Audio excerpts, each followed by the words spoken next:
Nous avons le troisième volet qui est la réhabilitation. Ce sont des enfants qui n'ont plus aucune relation ni avec la famille, ni avec l'école, ni aucune chance d'accéder à l'école. Donc nous avons lancé l'école de la deuxième chance en ayant le premier centre de formation par apprentissage, dont le premier a été lancé à Safi, dans un cadre de partenariat entre l'Initiative nationale de développement humain et Al-Karam.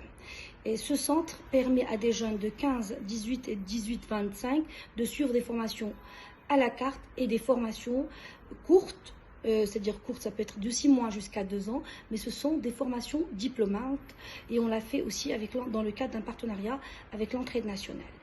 Le souci majeur d'Al-Karam, c'est de pérenniser ces activités. Parce que notre rôle n'est pas de nous substituer à l'État, mais d'être un vrai relais quand il n'y a aucune réponse, aucune politique publique qui réponde à ces enfants et à ces jeunes-là.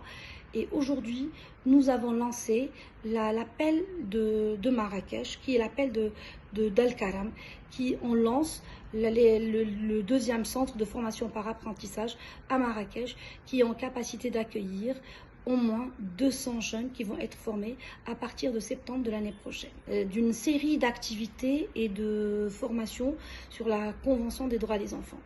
Nous avons travaillé en second lieu sur la protection des enfants en grande difficulté, c'est-à-dire des enfants qui se retrouvent du jour au lendemain, abandonnés par l'un des familles ou bien la maman qui part du jour au lendemain.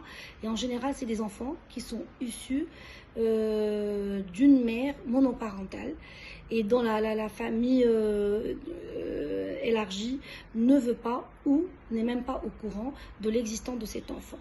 Donc nous travaillons sur la protection de ces enfants à travers d'abord un placement dans le centre d'hébergement pendant 9 mois qui peut aller jusqu'à 3 ans, 4 ans. Il y a des enfants qui malheureusement sont restés jusqu'à 10 ans, jusqu'à l'âge de la majorité, parce qu'il n'y avait pas de relais. Alors qu'actuellement, nous avons d'autres relais. Nous travaillons avec plusieurs associations. Nous travaillons avec le SOS Village. On travaille avec Mekil sur les enfants dans le rural. On travaille avec l'orphelinat de Marrakech, l'orphelinat de Safi aussi, et dans le cadre de placer cet enfant pendant la période de la crise.